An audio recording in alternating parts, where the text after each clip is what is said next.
Okay, ready to explore some pretty haunting landscapes today. Ooh, sounds intriguing. We're diving deep into Sogmatar. Sogmatar. Yeah, Somatar. It's an ancient Mesopotamian spiritual hub. Just picture it. A place where people worshipped celestial bodies, buried their loved ones in these elaborate tombs. Wow. And there might even be a connection to the story of Moses. Really captures the imagination, doesn't it? It really does. And what I think is so fascinating is how much Sogmatar can tell us about how belief systems, evolved over time. And we're going to explore that in detail today. We are. And we've got some great sources to work with. We've got Jim Walker's Archaeological review of the site, plus some news reports. And we're going to be focusing on a few key areas. The Central Mound, those 120 rock-cut tombs, Wow. the Bazda Caves, and then a sanctuary called the Pognon Cave. It's going to be quite a journey. It really is. And you know what I think is going to stand out to you is the way Sogmatar blends funerary practices, celestial worship, and even those hints of monotheism. Yeah. It's a really unique mix. It is. Okay, so let's set the stage. Sogmatar is located in the Tektek Mountains of southeastern Turkey. Oh, okay. And it's incredible how long people actually lived there, going all the way back to the Chalcolithic Period. Now, that's the Copper Age. Wow. Roughly 5,000 to 3,000 BC. That's mind-boggling to think about. I mean, to put that in perspective, the pyramids of Egypt were built much later. Right. So we're talking about a settlement that predates, some of the most iconic ancient structures we know. Exactly. So from a small settlement in the Copper Age, it eventually became a major Roman religious center. Yeah. And it really reaches its peak in the 2nd and 3rd centuries AD. Okay. And it's during this Roman influence that we see the moon god Sin and other planetary deities really becoming prominent. Right. You can see the layers of history, how these different cultures and beliefs were sort of absorbed and then reshaped over time. Yeah. And speaking of different layers, let's talk about that central mound. Okay. This is a 50-meter high mound. This dominates the landscape. 50 meters? That's like, what, 15 stories high? Yeah. Imagine the effort it took to actually build something like that. It was a massive undertaking, and it clearly held deep spiritual significance for the people who built it. Yeah.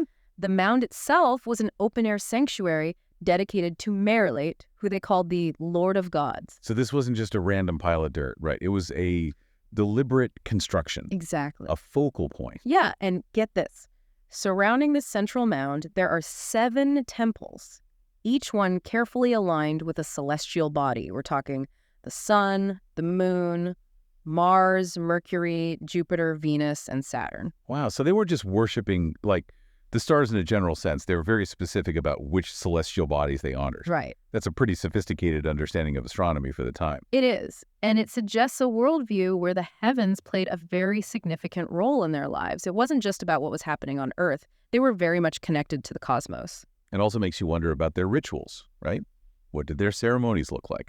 Were they elaborate processions, offerings, maybe even dances under the stars? We can only speculate, but it's fascinating to imagine, those rituals playing out against the backdrop of the night sky with those 7 temples marking the position of those planets. Yeah, and it wasn't just about religion. Remember those Syriac inscriptions we mentioned earlier? Right. These inscriptions, written in the Syriac language, they provide these valuable clues about the political landscape of the time. They do. They mention local rulers with the title Ruler of the Arabs, which suggests, a link to the kingdom of Edessa. And that kingdom, in turn, was part of the Roman Empire. So Sogmatar wasn't just, this spiritual center. It was also plugged into that political network of the Roman world. So we have this fascinating blend of celestial worship and earthly power playing out at Sogmatar. It makes you realize how interconnected these aspects of life were back then. Absolutely. Religion wasn't separate from politics. It was interwoven with it. And that interconnectedness, I think, is also reflected in the way they approached death. Because just a stone's throw from the central mound, we find those 120 rock-cut tombs. They're carved into the limestone hills surrounding the site. A city of the dead, right next to the city of the living. It must have been an incredible sight. Imagine coming across that for the first time, seeing these tombs carved into the hillside, some simple, some just sprawling. It would have given you a real sense of the scale of this ancient community. And the tombs themselves are fascinating. Some are just single chambers, very basic, while others are these elaborate multi-room complexes, almost like underground mansions. And that variety in tomb design points to something really interesting, a social hierarchy. Oh, The more elaborate tombs, they were likely reserved for the wealthy and influential. It's a reminder that even in death, social status played a role. so they weren't all equal in the afterlife, so to speak. Their status in this life carried over. Precisely. And we can see this in the architectural details as well. Some of the tombs feature what are called arcosolia. These are arched recesses specifically designed to hold sarcophagi, the stone coffins they used for burial. Oh, okay. Those arcosolia must have required some serious engineering skills. They were clearly master stoneworkers. They were. And here's another interesting detail. These tombs weren't always single use. Evidence suggests that some of them were reused over generations. So a blend of practicality and a deep connection to their ancestors, honoring their past while also making efficient use of limited space. Right. They weren't just burying their dead. They were maintaining a connection to their lineage, their family history. And let's not forget the artifacts found within those tombs. It's like getting a glimpse into their everyday lives. We're talking about pottery, jewelry, and even toys. One find that really stands out is a 5,000-year-old clay toy chariot, complete with wheels. It was found in a child's tomb.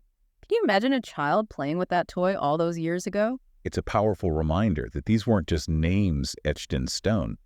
These were real people, with families, with children, with hopes and dreams, just like us. It makes the past feel so much more immediate, doesn't it? And it highlights the universal nature of childhood.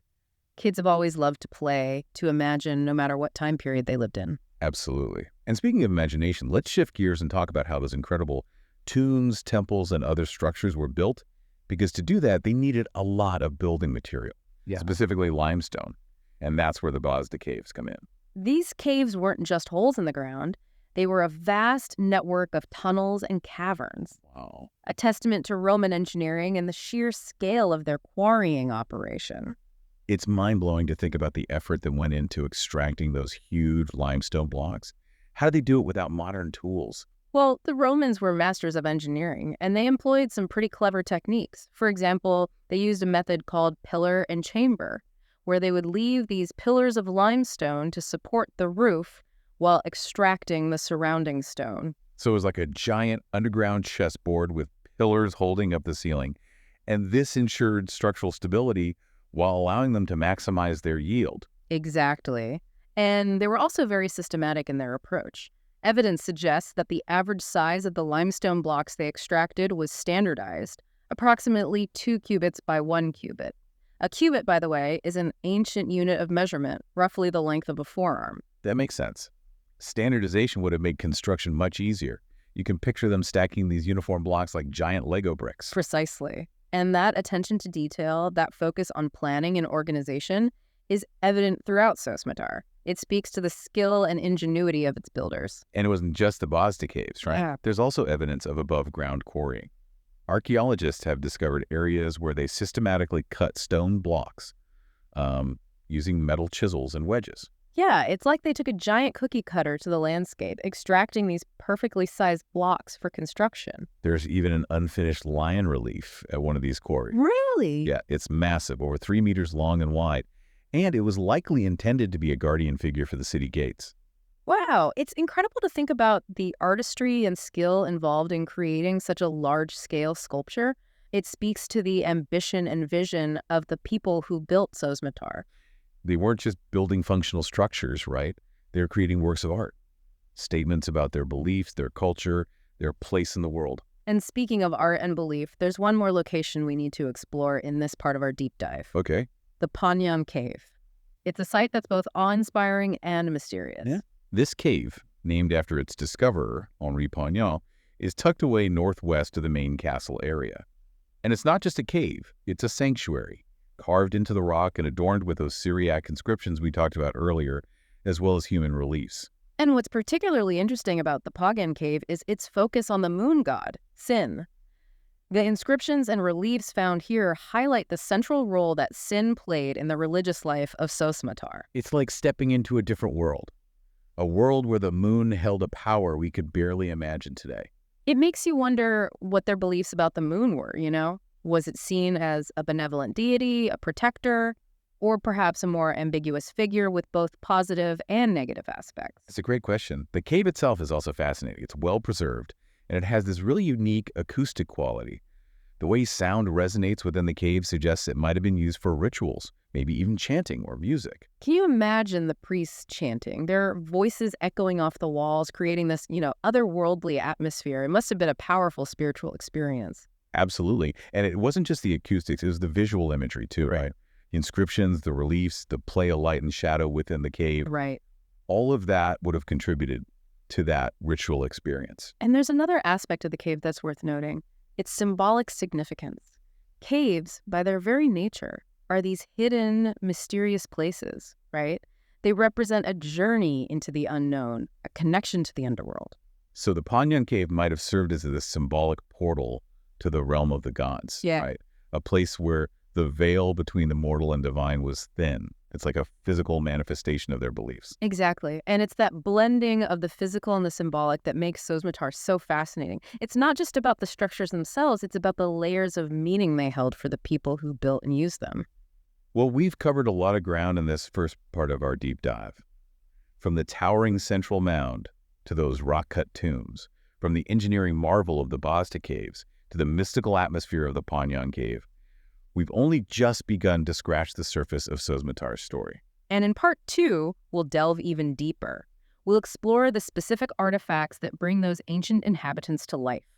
We'll also look at the challenges facing the site's preservation and consider what the future holds for this remarkable testament to human history. So stay tuned. We've got much more to uncover.